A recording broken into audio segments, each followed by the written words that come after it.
여러분은 잊고 싶은 과거가 있으신가요? 어떤 기억은 말하지 않아도 가슴 깊이 파묻어두고 싶을 만큼 고통스럽습니다. 커피는 1,000원이에요. 손은 2만 원, 입은 3만 원. 그 이상은 5만 원이에요. 나 빨리 자야 되니까 빨리 벗어! 저는 그런 말을 입에 달고 살았던 여자였습니다. 고속도로 한복판, 아무도 모르는 밤의 쉼터에서 저는 매일 제 몸과 영혼을 조금씩 팔고 있었죠. 벗어 덮어쓰라고 빨리! 그날 밤 고속도로 휴게소 화물차 안에서 들었던 그 목소리가 아직도 귓가에 맴돕니다. 지금 제 나이 63. 그 끔찍한 일들이 벌어진 지 25년이 지났는데도 그 기억은 마치 어제 일처럼 선명해요. 제 인생이 송두리째 바뀐 그 순간들이 잊히질 않네요. 안녕하세요. 저는 윤미순입니다. 지금은 성폭력 피해자 쉼터에서 상담사로 일하고 있지만 한때는 고속도로 커피 아줌마라 불리며 제 몸과 영혼을 팔아야 했던 사람이었죠. 오늘 제 이야기를 들려드리는 이유는 누군가에겐 위로가 또 누군가에겐 경고가 되길 바라는 마음 때문입니다. 그리고 저처럼 힘든 시간을 보내고 계신 분들에게 당신은 혼자가 아니다라는 메시지를 전하고 싶었어요. 1997년 IMF 외환위기가 한국을 덮쳤을 때 우리 가정도 무너져 내렸습니다. 그때까지만 해도 저는 평범한 전업주부였어요. 남편은 15년간 다니던 중견기업에서 하루아침에 해고됐고 받은 퇴직금으로 친구 사업에 투자했다가 모든 걸 날렸죠. 집에는 빨간 딱지가 붙었고 남편은 구속될 위기에 처했어요. 겨우 집 전세금을 빼서 남편의 구속은 면했지만 당장 아이들과 살 곳도 마땅치 않았습니다. 남편은 술에 빠져 지내다가 어느 날부터 집에 들어오지 않았어요. 한 달이 지나도 소식이 없자 저는 두 아이를 데리고 밤에 몰래 멀리 도망쳤습니다. 엄마, 배고파요. 초등학교 3학년이던 큰아이와 1학년이던 작은아이가 매일 밤 울며 말했던 그 한마디가 제 가슴을 갈기갈기 찢어놓았어요. 친정도 시댁도 없는 우리. 남편과 저는 모두 부모님이 일찍 돌아가신 후 고향에서 서울로 와 만난 사이였거든요. 의지할 곳은 그 어디에도 없었습니다. 망망대해에 혼자 떠 있는 기분이었죠. 결국 인천 끝자락에 도착했어요. 월세 15만 원짜리 반지하 단칸방을 구해 아이들과 살기 시작했습니다. 30대 초반, 그래도 젊으니 뭐든 할 수 있겠지 싶었어요. 하지만 경기가 너무 안 좋아 일자리를 구하기가 쉽지 않았습니다. 서빙, 청소, 마트 아르바이트. 닥치는 대로 일했지만 경기 탓에 일자리도 부족했고 제 학력과 경력으로는 변변한 일자리를 구할 수 없었어요. 하루 벌어 하루 먹기도 빠듯했죠. 밤이면 아이들은 배고프다며 울었고 저는 매일 밤 천장을 바라보며 죽고 싶다는 생각만 했습니다. 정말 죽을까 고민도 했었지만 이 어린 아이들을 두고 그럴 수는 없었어요. 그러던 어느 날 식당에서 서빙을 하다 만난 춘자 언니가 저에게 다가왔습니다. 미순아, 너 참 어렵게 사는구나. 내가 일자리 소개해 줄게. 예쁘게 입고 와. 언니는 저를 고속도로 휴게소로 데려갔어요. 휴게소 식당에서 일하는 건가 싶었는데 휴게소 밖 벤치에 한참을 앉아 있었죠.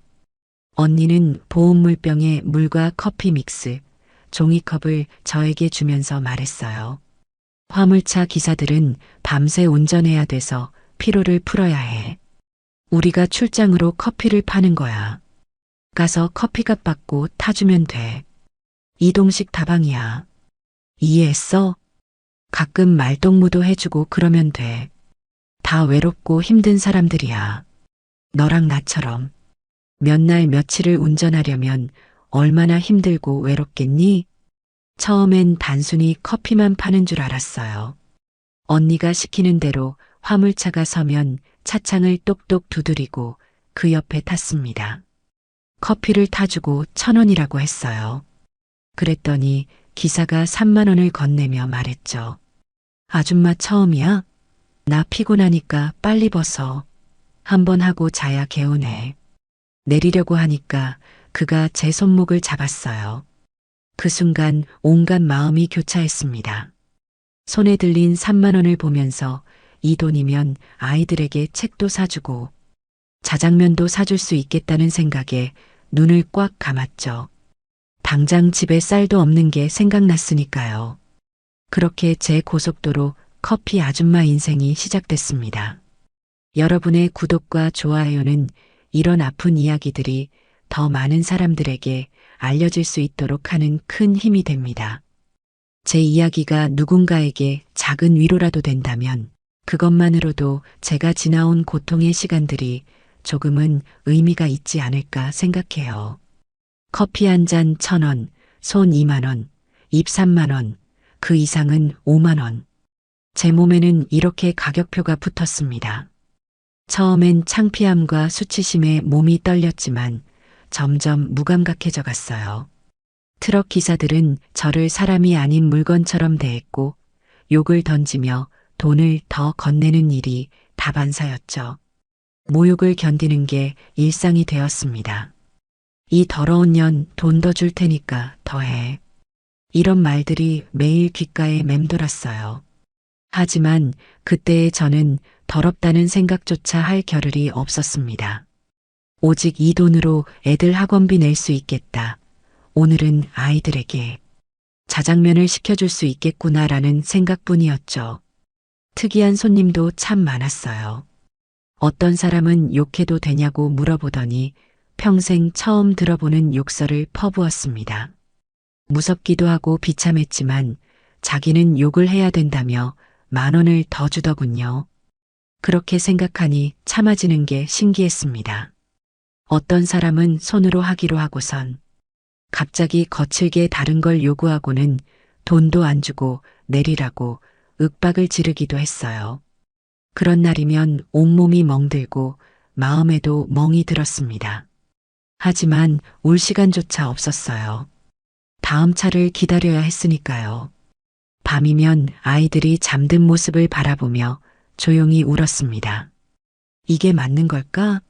내가 지금 뭘 하고 있는 거지? 라는 생각이 들 때마다 아이들의 얼굴을 떠올렸어요.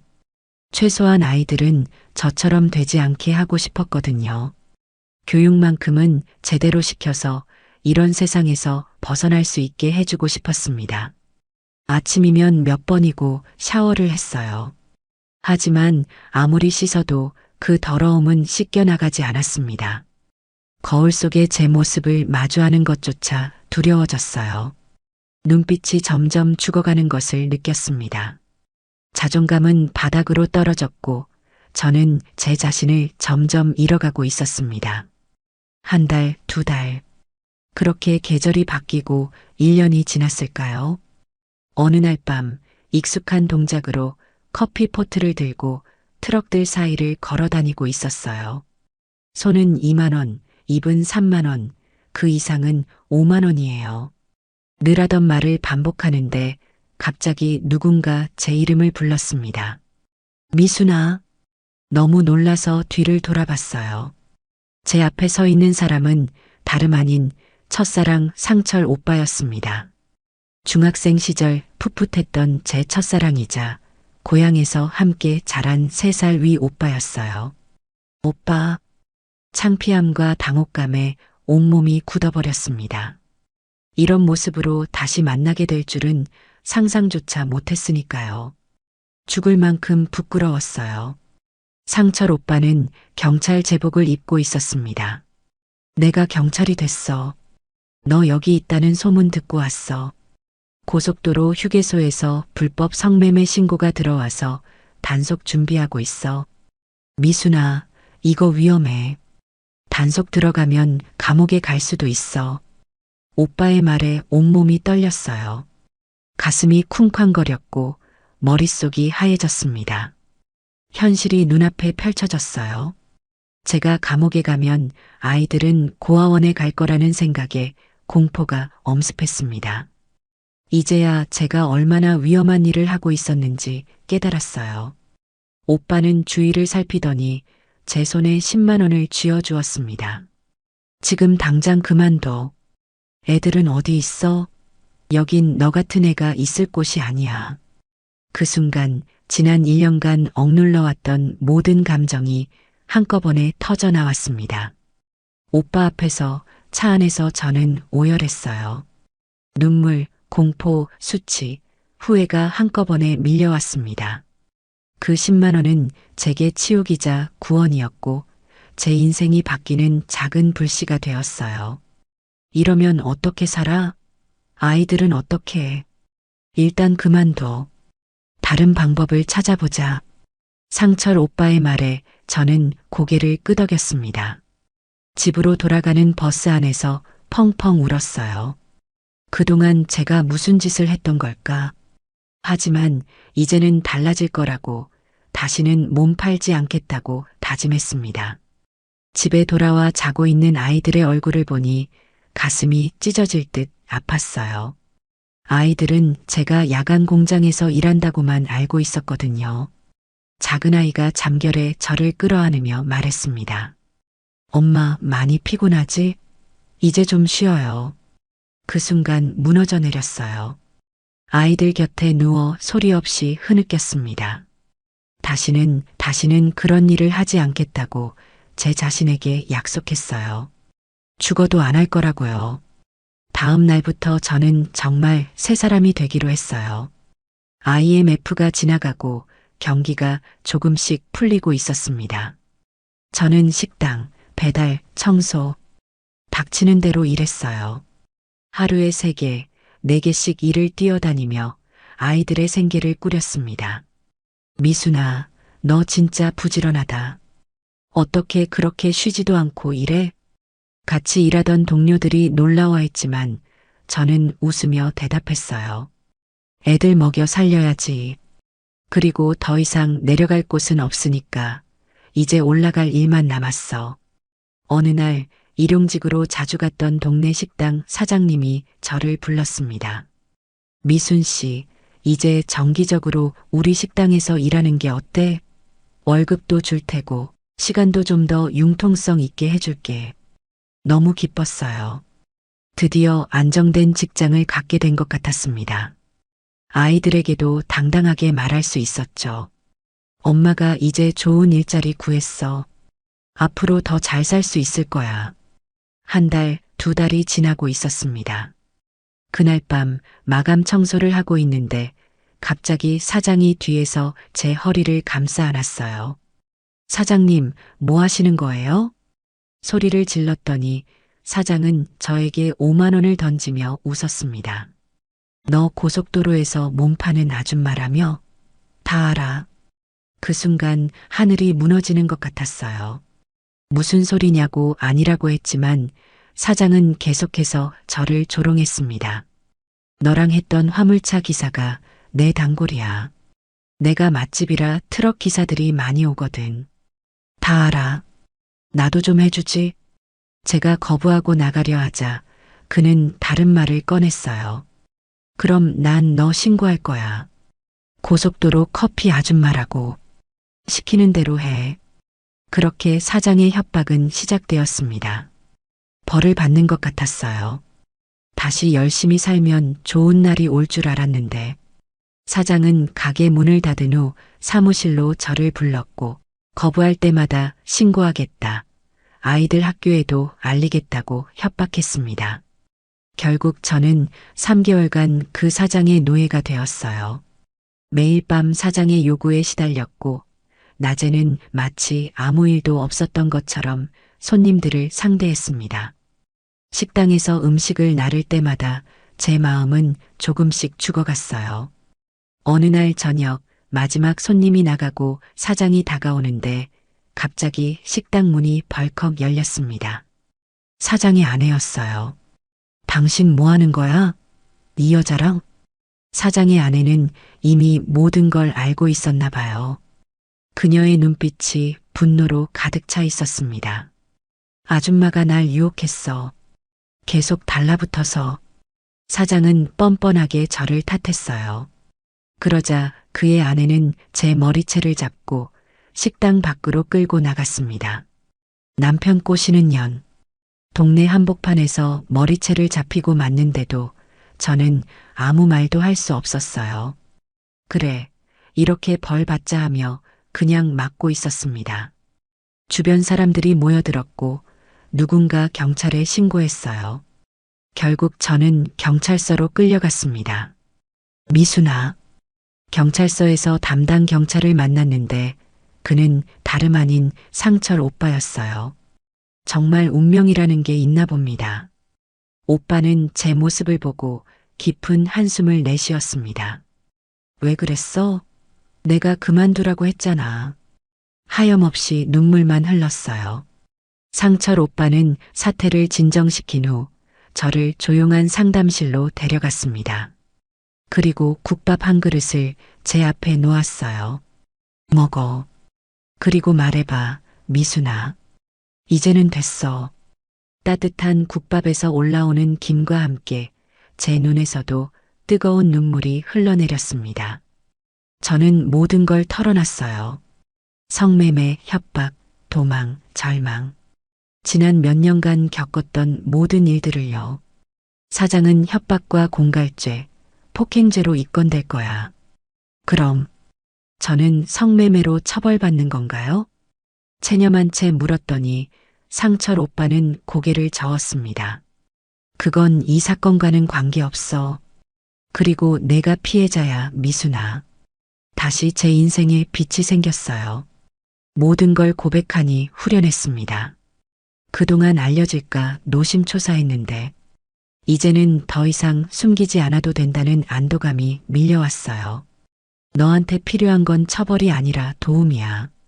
내가 성폭력 피해자 쉼터를 알아둔 곳이 있어. 거기서 상담도 받고 쉬면서 앞으로 어떻게 할지 생각해 보는 게 어때? 상철 오빠의 제안에 망설였지만 결국 고개를 끄덕였어요. 앞으로 어떻게 살아야 할지, 아이들에게 어떻게 해야 할지 정말 답이 필요했으니까요. 쉼터에 처음 도착했을 때 저는 너무 긴장해서 손이 떨릴 정도였어요. 이런 나를 어떻게 봐줄까? 아이들은 어떻게 해야 할까? 하는 생각으로 가득 찼습니다. 쉼터의 담당 상담사 김 선생님은 제 손을 따뜻하게 잡아주셨어요. 윤미순 씨, 여기는 당신의 과거가 아닌 미래를 봅니다. 걱정 마세요. 아이들도 함께 지낼 수 있어요. 그 말에 안도의 한숨을 내쉬었습니다. 아이들을 데려와도 된다는 말에 눈물이 또 흘렀어요. 첫날 밤 오랜만에 안심하고 잠들 수 있었습니다. 쉼터에서의 생활은 처음엔 낯설고 두려웠어요. 상담을 받으며 마음의 빗장을 열어야 했지만 그건 결코 쉬운 일이 아니었습니다. 나 같은 사람에게 무슨 자격이 있을까라는 생각으로 가득했거든요. 윤미순 씨, 당신은 피해자예요. 스스로를 책망하지 마세요. 김 선생님은 매일 상담 시간마다 이 말을 반복하셨어요. 처음에는 믿기 어려웠습니다. 제가 직접 선택한 길이었으니까요. 하지만 김 선생님은 제 선택의 배경과 상황을 함께 들여다보게 해주셨어요.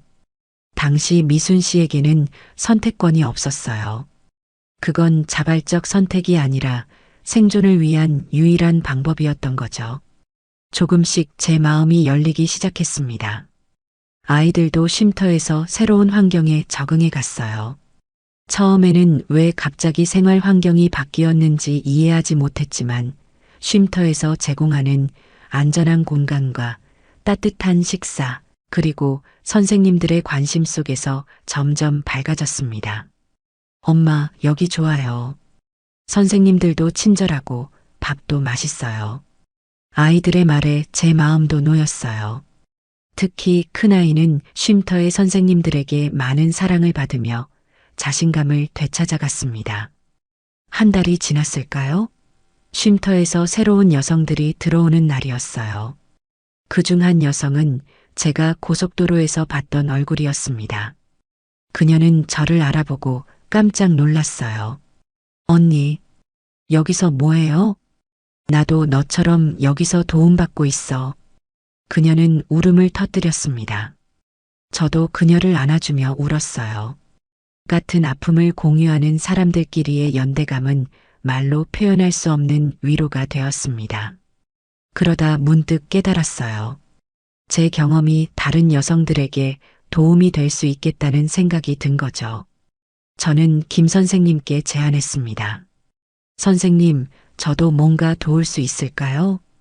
저와 비슷한 경험을 한 여성들에게 제가 해줄 수 있는 말이 있을 것 같아요. 김 선생님은 밝게 웃으시며 고개를 끄덕이셨어요. 그럼요. 미순 씨는 경험으로 얻은 지혜가 있잖아요. 그걸 다른 사람들과 나눌 수 있다면 그건 정말 값진 일이에요. 그렇게 저는 쉼터에서 비슷한 경험을 한 여성들과 이야기를 나누는 시간을 갖게 되었습니다. 처음에는 그저 비공식적인 대화였지만 점차 정기적인 모임으로 발전했어요. 언니도 그랬다고요? 그럼 나도 할 수 있겠네요. 이런 말을 들을 때마다 제 가슴은 뜨거워졌어요. 제 아픔이 누군가에게 위로가 되고 희망이 될 수 있다는 사실이 저를 살아있게 했습니다. 점점 더 많은 여성들이 저에게 이야기를 들려달라고 요청했고, 저는 제 경험을 솔직하게 나누었어요. 김 선생님은 제게 상담 기초 교육을 받아보라고 제안하셨어요. 미순 씨는 경험으로 얻은 지혜가 있어요. 그걸 체계적으로 배우면 더 많은 분들에게 도움을 줄 수 있을 거예요. 처음에는 망설였습니다. 초등학교도 제대로 졸업하지 못한 제가 무슨 공부를 하겠어요? 하지만 아이들이 저를 응원했죠. 엄마 할 수 있어요. 저희도 열심히 공부할게요. 아이들의 응원에 용기를 얻어 상담 기초 과정을 밟기 시작했습니다. 심리학 입문, 트라우마 치유, 상담 기법. 하나씩 배워나갔어요. 처음에는 너무 어려워서 포기하고 싶은 순간도 많았지만 한 단계씩 나아가다 보니 조금씩 자신감이 생겼습니다. 윤미순 씨, 당신은 정말 대단해요. 이 나이에 새로운 공부를 시작하는 것 자체가 큰 용기거든요. 김 선생님의 격려에 더욱 열심히 했어요. 공부를 하는 저를 보며 아이들도 학업에 더 집중했습니다. 특히 큰아이는 저를 자랑스러워하는 눈빛으로 바라봤어요. 엄마, 선생님이 내가 글씨를 예쁘게 쓴다고 칭찬해 주셨어요. 엄마처럼 공부 열심히 해서 나중에 도움이 필요한 사람들 도와주고 싶어요. 아이의 말에 가슴이 뭉클했습니다. 제가 겪은 모든 고통이 헛되지 않을 수도 있겠다는 희망이 생겼어요. 쉼터에서의 1년이 지날 무렵 김 선생님이 저를 사무실로 불렀습니다. 미순 씨, 우리가 지금 쉼터에서 보조 상담원을 뽑으려고 해요. 관심 있으세요? 그 말에 가슴이 두근거렸어요. 제가 정말 다른 사람을 도울 수 있을까? 자격이 있을까? 하는 두려움도 있었지만 이건 분명 제게 주어진 새로운 기회였습니다. 네, 해보고 싶어요. 제가 할 수 있을까요? 충분히 할 수 있어요. 미순 씨는 이미 많은 여성들에게 힘이 되고 있잖아요. 그렇게 저는 쉼터의 보조 상담원으로 일하게 되었어요. 처음에는 서류 정리나 간단한 안내 같은 기본적인 일부터 시작했지만 점차 실제 상담에도 참여하게 되었습니다. 제 경험이 살아있는 교과서가 되어 다른 여성들에게 전해졌죠. 언니가 있어서 정말 다행이에요. 언니는 우리를 정말 이해해요. 이런 말을 들을 때마다 제 가슴에는 따뜻한 불꽃이 타올랐습니다. 상처는 지울 수 없지만 그 상처를 통해 다른 이들을 이해하고 도울 수 있다는 사실이 제게는 큰 위로가 되었어요. 그렇게 쉼터에서 일하면서 저 자신의 상처도 조금씩 아물어갔습니다. 아이들도 쉼터의 지원으로 좋은 교육을 받았고 건강하게 자라났어요. 작은 아이는 미술에 재능을 보였고 큰 아이는 공부를 잘해서 나중에 장학금을 받기도 했습니다. 쉼터에서의 3년이 지날 무렵 저는 정식 상담사 자격증을 취득했어요. 그리고 쉼터의 정식 직원이 되었습니다. 제 인생에서 처음으로 당당하게 명함을 가진 순간이었죠. 윤미순 상담사.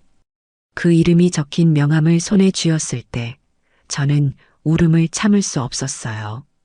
고속도로 커피 아줌마에서 누군가의 상처를 어루만지는 상담사가 되다니 인생이 이렇게 바뀔 수 있다는 것이 놀라웠습니다. 날이 갈수록 저는 상담 기술을 더 배우고 발전시켰어요. 특히 성매매 피해 여성들을 상담하는데 전문성을 갖추게 되었습니다. 가슴 아픈 사연들을 들을 때마다 제 경험이 그들을 이해하는데 큰 도움이 되었죠. 윤 선생님은 우리 마음을 정확히 아시는 것 같아요. 다른 상담사들은 아무리 노력해도 완전히 이해하기 어려운 부분이 있거든요. 한 내담자의 말에 고개를 끄덕였어요. 그 마음 정확히 알고 있었으니까요. 수치심, 자기 혐오, 그리고 그 속에서도 살아남아야 한다는 의지. 모두 제가 걸어온 길이었습니다. 쉼터에서 일한 지 5년이 지났을 무렵 상철 오빠가 찾아왔어요. 오빠는 경감으로 승진해 있었습니다. 미순아, 잘 지내고 있구나. 너 정말 달라졌다. 오빠 덕분이야. 그날 오빠가 나타나지 않았다면 난 아직도 말을 잇지 못했어요. 상철 오빠는 제 어깨를 가볍게 두드렸습니다. 내가 한 건 아무것도 없어. 내가 스스로 일어선 거야. 오빠의 방문 이유는 따로 있었습니다. 경찰청에서 성매매 피해자 지원 프로그램을 만들고 있었고 저 같은 경험자의 조언이 필요하다는 거였어요. 경찰들이 어떻게 하면 피해자들에게 더 도움이 될 수 있을지 내 의견을 듣고 싶어. 너 같은 사람이 있어야 실질적인 도움이 될 수 있거든. 처음엔 많은 경찰들 앞에서 이야기한다는 것이 두려웠습니다. 하지만 제 경험이 다른 여성들을 도울 수 있다면 그 두려움은 이겨낼 가치가 있었어요. 그렇게 저는 경찰 교육 프로그램에도 참여하게 되었습니다. 처음으로 큰 강당에 서서 발표를 했을 때 다리가 후들거렸어요. 하지만 제 이야기를 진지하게 경청하는 경찰들의 모습에 용기를 얻었습니다. 피해자들이 가장 두려워하는 건 비난받는 것입니다. 내가 선택한 거 아니냐는 시선이죠. 하지만 그들에게는 다른 선택지가 없었다는 걸 이해해 주세요. 그리고 무엇보다 그들의 아이들에 대한 걱정을 해결해 주는 것이 중요합니다. 발표를 마치고 많은 경찰들이 제게 질문을 했어요. 그 중에는 젊은 여성 경찰도 있었습니다. 선생님, 정말 용기 있으시네요. 저도 현장에서 피해자들을 만나면 더 세심하게 대하도록 노력할게요. 그 말에 가슴이 뭉클했어요. 제 이야기가 실제로 변화를 만들어내고 있다는 사실이 믿기지 않았습니다. 어느덧 제 나이 50을 넘어섰습니다. 쉼터에서의 일은 계속되었고 점점 더 많은 경험을 쌓아가고 있었어요. 그런데 예상치 못한 일이 일어났습니다. 쉼터에 새로 온 내담자 중에 춘자 언니가 있었어요. 미순아? 춘자 언니는 많이 늙어 있었습니다. 한때 활기차고 당당했던 그 모습은 온데간데 없이 쇠약해져 있었어요. 언니를 본 순간 복잡한 감정이 밀려왔습니다. 원망, 분노, 그리고 묘한 연민까지. 언니, 여기는 어쩐 일로? 춘자 언니는 눈물을 흘리며 제 손을 꼭 잡았어요. 미순아, 널 이런 데서 만날 줄은 몰랐다. 난 그냥 이제 너무 지쳐서. 언니는 오랫동안 고속도로 커피 아줌마 생활을 계속했고 나이가 들면서 점점 손님이 줄었다고 했어요. 그러다 폭행을 당해 병원에 입원했고 사회복지사의 안내로 쉼터에 오게 되었다고 했습니다. 저는 복잡한 마음으로 언니의 이야기를 들었어요. 한때 저를 그 길로 이끌었던 사람이지만 지금의 언니 모습은 그저 지친 한 여성일 뿐이었습니다. 언니, 이제 여기서 새 출발하면 돼요. 제가 도와드릴게요.